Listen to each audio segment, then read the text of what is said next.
Sa Davao City, itinigil na ng Coast Guard District Southeastern Mindanao ang kanilang ginagawang search, rescue at retrieval operations para sa nalalabing missing na sakay ng motorbangka na MBCA Amehara.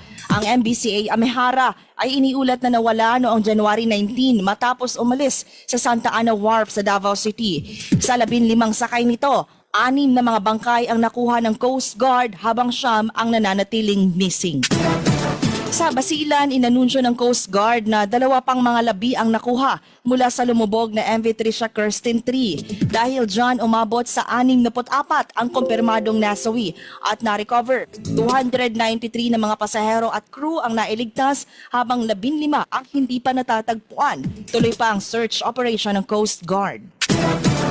Sa Sulu naman, idineklara bilang gun-free at peace-centered community ang bayan ng Talipao. Ito ay idineklara ng 1103rd Infantry Brigade sa ilalim ng 11th Infantry Division, katuwang ang 41st Infantry Battalion at lokal na pamahalaan.